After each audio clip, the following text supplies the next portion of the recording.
This creator asked parents to share some of their unorthodox punishments for their kids, and y'all have unlocked a whole new type of parenting. I told him to pick 5 shirts and 5 pants to donate. Once he picked them, I said, this is what you'll be wearing from now on until you get the rest of your clothes back. I had to rewrite the dictionary. I know lots of big words now, though. My husband hates to argue with me. When I was young, my mom did something called the cup of joy. So if you were mean to a sibling, you had to pick a slip of paper from this cup. The punishments were things like clean your sister's room, give your sister $1, make their dinner plate, etc. It definitely worked. Mine slammed my door, so I made her open and close the door for 2 hours straight. No sitting down, no slouching, just opening and closing it. If it sounded like it closed too hard, that was an extra 30 minutes. She hasn't slammed another door since.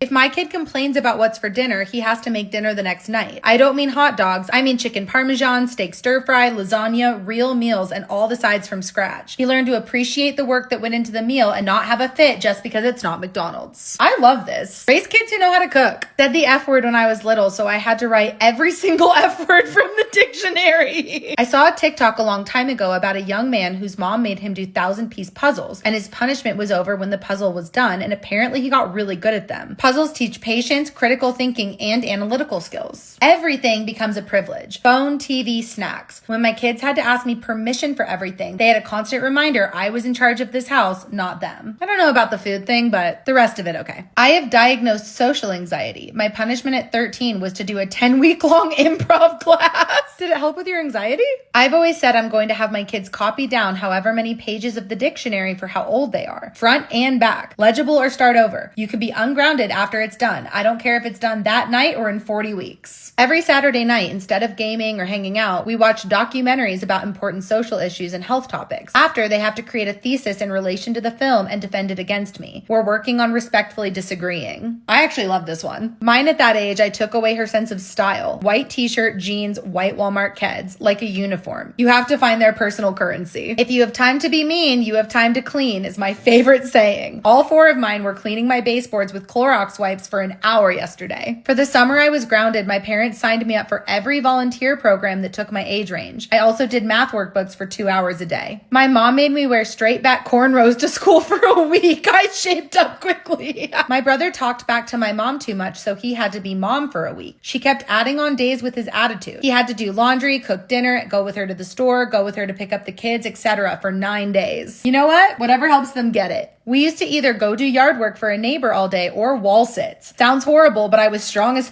and well behaved. Make her do volunteer work, like handing out waters at a family shelter or just anything where she sees she has it so good. In other words, help them gain some perspective. My daughter stomped across the room, so I made her tiptoe back and forth for like a half hour. If I heard her steps, she started her time over. I saw this idea that if kids think they can do whatever they want, take away all choices for a week. Order what you want them to eat at restaurants, pick their outfits, etc., and they'll learn quickly how many choices they actually do make, just not all of them are theirs to make. My son kept yelling some annoying phrase disrupting class, so I made him yell it in the bathroom while looking in the mirror for 15 minutes. He never said the phrase again, and I can't even remember what it was. Learn a new skill to end your grounding. Sewing on a button, polishing shoes, crocheting, knitting, cooking, juggling, etc. If they've got time to be detrimental, they've got time to learn something beneficial, the lesson within the lesson. That's great. Proud of all you parents out there. I know it's not easy.